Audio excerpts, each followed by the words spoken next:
में इस बात का वर्णन मिलता है कि जब त्रेता युग का अंत हुआ तो श्री राम जी के साथ पूरी अयोध्या ने उनके साथ जल समाधि ले ली थी, परंतु केवल हनुमान जी ऐसे थे जिन्हें उनके प्रभु श्री राम की आज्ञा हुई थी कि वो दुनिया की रक्षा के लिए सदैव वास करेंगे। कहा जाता है आज भी बजरंगबली अपने प्रभु राम के भक्तों के लिए रक्षा करते हैं, पृथ्वी पर विचरते हैं। शास्त्रों में इन्हें कलयुग के सबसे ज्यादा जागृत देवता भी कहा जाता है। ऐसी मान्यता है कलयुग में जो भी हनुमान जी की पूरी श्रद्धा से पूजा अर्चना करता है उसके संकट वो खुद आकर दूर करते हैं, इसलिए इन्हें संकट मोचन हनुमान भी कहा जाता है। तो वहीं ये भी कहा जाता है कि इस ब्रह्मांड में ईश्वर के बाद अगर कोई एक शक्ति है तो वह है हनुमान जी, जिनके समक्ष किसी भी प्रकार की मायावी शक्ति ठहर नहीं सकती। आइए जानते हैं द्वापर युग के श्री कृष्ण कालीन हनुमान जी के मंदिर का महत्व। जो कलयुग में गोप कुआ वाले हनुमान, साक्षी हनुमान एवं हठीले हनुमान के नाम से विख्यात हैं, जो कि दक्षिण मुखी हनुमान है। हठीले हनुमान का मंदिर योगीराज भगवान श्री कृष्ण के गांव गोकुल के नजदीक उनकी क्रीड़ा स्थली रमण नेति आश्रम के पास बना हुआ है। यहाँ हनुमान जी गोप कुआ वाले हनुमान, हठीले हनुमान एवं साक्षी हनुमान के रूप में विराजमान है। हनुमान जी का ये मंदिर द्वापर युग के श्री कृष्ण कालीन मंदिरों में से एक है।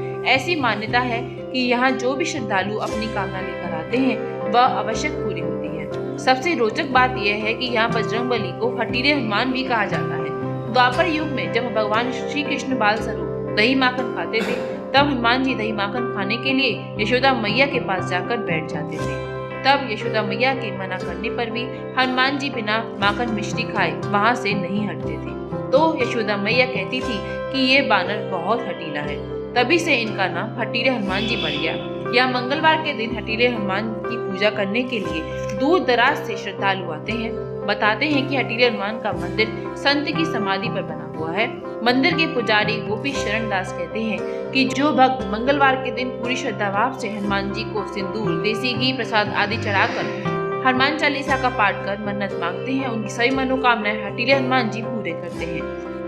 एक मान्यता ये भी है कि गोपियां यमुना नदी से पानी लेने के लिए जाया करती थी, तो उन्होंने ग्वाल बालों से कहा कि गोपियों के पीने का पानी के लिए आप सभी ग्वाल बाल गोप कुआं खोदिए। तब सभी ग्वाल बाल गोप कुआं खोदने लगे। ग्वाल बाल कुआं खोदते हुए थक गए तो उन्होंने कान्हा से कहा कि कन्हैया गोप कुआं खोदने में अपना हाथ लगाओ, तभी ये गोप कुआं खोदेगा। तब कन्हैया ने अपनी बांसुरी से गोप कुआं का गोलाकार बना दिया और गोप कुआं खोद गया। तब कन्हैया ने गोपियों से कहा कि मैंने गोपियों की पानी पीने के लिए आज गोप कुआं खोद दिया। तो गोपियों ने यकीन नहीं किया और कहा कि कन्हैया तू तो झूठा है, माखन चोर है, हमें तेरी बात पर विश्वास नहीं। तब कन्हैया ने कहा कि मेरी बात पर गोपियां तुम्हें विश्वास नहीं है तो तुम हठीले हनुमान की बात पर तो विश्वास करोगी।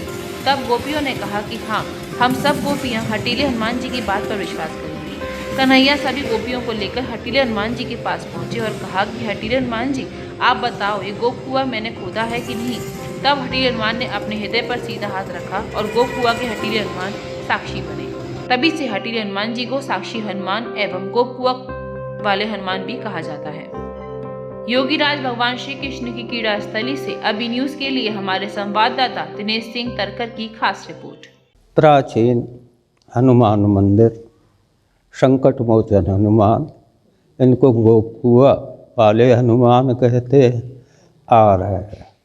हठीले हनुमान भी कहते, साक्षी हनुमान भी कहते। ये दक्षिण मुखी संकट मोचन। लोगन का कहना है कि जंगल में गाँव में बछड़न को चराते हुए गोप ग्वालन ने कहा कि कन्हैया पानी का यहाँ अभाव है, तो भगवान ने कहा कि कुआं बना लो। गोपी ग्वाल लग गए कुआं बनाने में। तो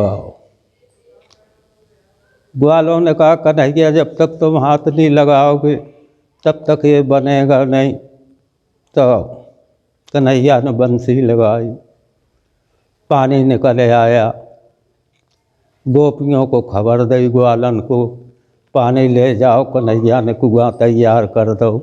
गोपियों ने कहा तू तो चोर है, झूठा है, इतने जल्दी कुआं कैसे बन जाएगा। तब कन्हैया ने कहा ठीक है, हम तो झूठा। अच्छा हनुमान महाराज से पूछ लो, उनका विश्वास है कि हाँ हमको उनका विश्वास। तो गोपियाँ आई, हनुमान से कहा प्रभु तुम सत्य बोलते हो, ये कुआं कन्हैया ने बनाया। तब इनका हाथ एक छाती पे, तो इनने कहा हाँ, हमारे सामने ये कुआं कन्हैया ने बनाया।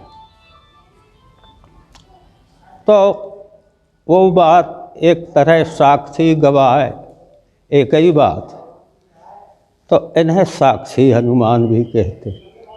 और कन्हैया जब माँ यशोदा से दही खाते तो ये भी वहाँ पहुँच जाते कि हमको भी दही दो।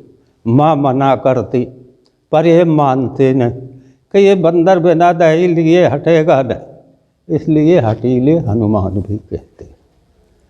दक्षिण मुखी सिद्ध हैं, संकट मोचन, ऐसा भी लोगों का कहना है। इनकी आसन के नीचे एक संत की समाधि है। इस तरह से जो कोई दर्शन करता है, इनसे अर्चना वंदना करता है, उसके साथ कभी बुरी घटना नहीं हो सकती, ये हमको पूर्ण विश्वास। जिन